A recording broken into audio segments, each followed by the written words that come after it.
When I first arrived in Ashwood, it was the kind of sleepy little town you only read about in old books or see in black and white films. One main road, one diner, a rusted playground, the kind of place where people left their doors unlocked and everyone knew everyone else's story, until mine became the one they whispered about. I was an outsider, a freelance writer chasing stories the world forgot. A recent divorce and a broken lease had made me crave quiet, solitude, somewhere to clear the noise. Ashwood offered that, or so I thought. I rented a Victorian house on the edge of town. Cheap, too cheap, but I took it. It began the second night. I was on the porch nursing a beer and writing in my journal when I heard the first murmur, low, indistinct, like someone talking under their breath from inside the walls. I paused, listened, nothing. I chalked it up to old house quirks, the wind, the pipes. That first night, I didn't think much of it, but the next night, it returned, same sound, a low whisper. Then footsteps on the floor above me, slow, pacing. I was alone. I checked the whole house with a flashlight, heart pounding in my throat. Nothing, no raccoons, no break-in, just the quiet murmur that faded the second I entered the room. I started documenting everything, time, location, patterns. I even left out a recorder overnight. In the morning, I played it back.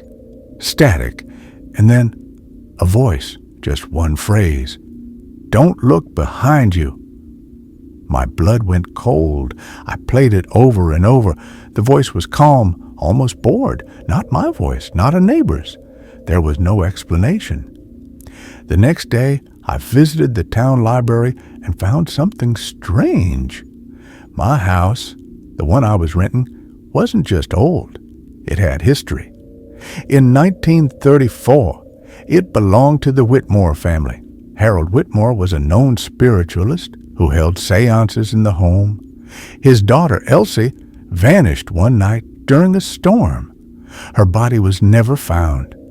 The town eventually abandoned the house until it was restored decades later. I asked around. People got quiet.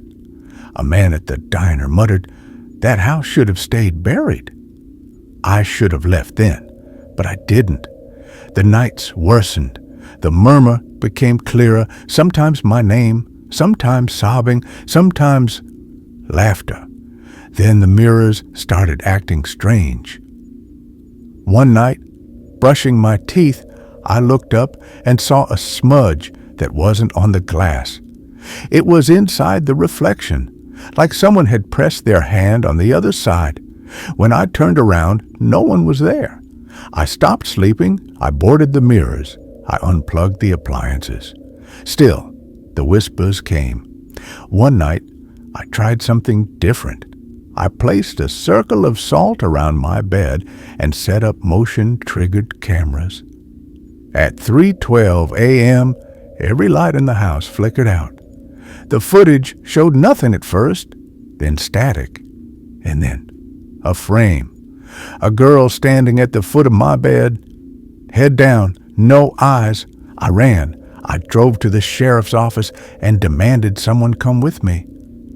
Deputy Hall went back to the house with me, annoyed but willing. She saw nothing, heard nothing. But when she opened the front door, every photo in the house had been turned face down. She left in silence. So did I. I moved out the next day, but Ashwood wasn't done with me. Wherever I went, I heard the murmurs, hotels, apartments, different towns, same voice. Don't look behind you. Last week I finally looked. Now I can't unsee what followed me. Now I whisper too.